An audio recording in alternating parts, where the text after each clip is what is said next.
Hi, this is Scott Garibay, and today I'm going to be talking about Kathleen Kennedy and Star Wars and what she has planned for Star Wars. So Kathleen Kennedy is a major executive in charge of the Star Wars lineup and specifically in charge of how the Star Wars brand is built up, what movies are made, who the directors are, who the writers are. She has that level of control. She is the equivalent of Kevin Feige on the Marvel Cinematic Universe, okay? Now, recently, Grace Randolph has been talking about what Kathleen Kennedy is doing with the Star Wars brand. And she has been pointing out that Kathleen Kennedy has been doing, I think Grace Randolph is fantastic. I think she's the absolute best movie reviewer in the world, without a doubt. She's fantastic. If you're not watching her and you care about movies, you got to start watching her. She covers movies at a level that guys like Chris Stuckman and Screen Junkies and Schmoes knows. She's forgotten more about reviewing movies than any of those guys know. It's ridiculous. She covers movies at the level of the industry, at the level of the money, at the level of the celebrities, and then says, "Oh, I like this movie." It's she is the 5 rings on the finger Michael Jordan of movie reviewing, and she's absolutely brilliant. If you're not watching her, absolutely watch her. All right, so she said that Kathleen Kennedy is making Star Wars right now for females, right?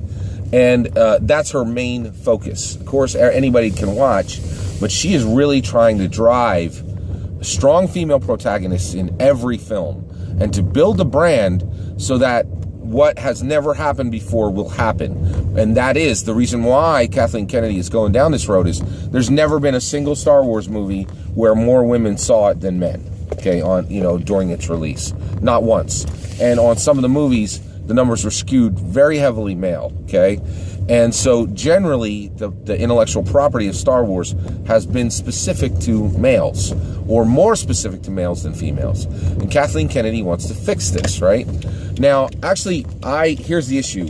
I think she's right. I think I get what she's doing because I've seen this once before, okay? And what she's doing is she's not selling the sold, okay? And so I went to a church once and I saw the exact same thing done. So I was going to a church with my wife. We went there for about 12 years. It was a great church while we were there. It's a long story why we're at a different church now. So anyway, we're at this church, and I was like, holy cows, there's been 3 events for me this week, and there have been no events for you, right? There's been 3 events that were specifically male specific, right? This is ridiculous. Where are all the women activities, right? And my wife said, you don't really know why that is, do you? And I was like, no, why? And she goes, I want you to just pay attention next time we're in church, and I want you to pay attention the next time you're at one of these male events, right? That was really built for males. And she's 100% right. It was 70-30 female male. And she said, and I realized, and it's that way in a lot of churches. Generally, males go to church far less than females. I'm not sure why this is, especially among evangelicals.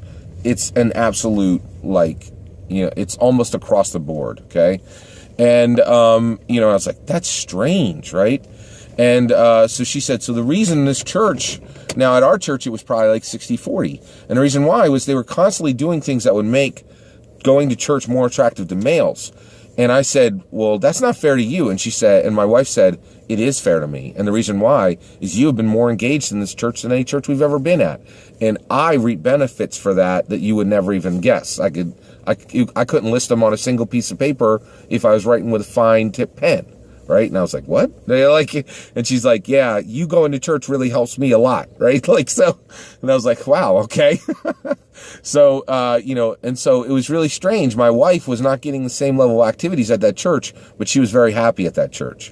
Right? Now, the thing that church was doing is they're like, we're going to do less activities for women because they're already coming without any activities being done for them.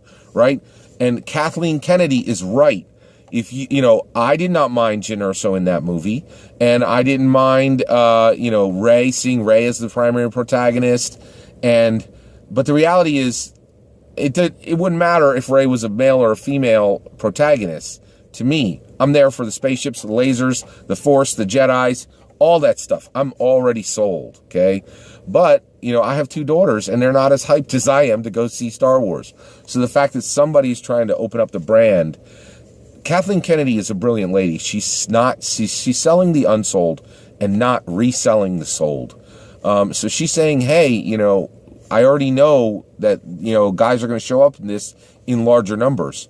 I'm not going to do work that's already been done. And so she's trying to build the brand so that so that next time it's 50-50 rather than on some films it's been 70-30, which it's weird that those numbers are very similar to that church situation, but they really are. Now, it ranges on which movie it is, but it's really very interesting. And I think Kathleen Kennedy knows what she's doing.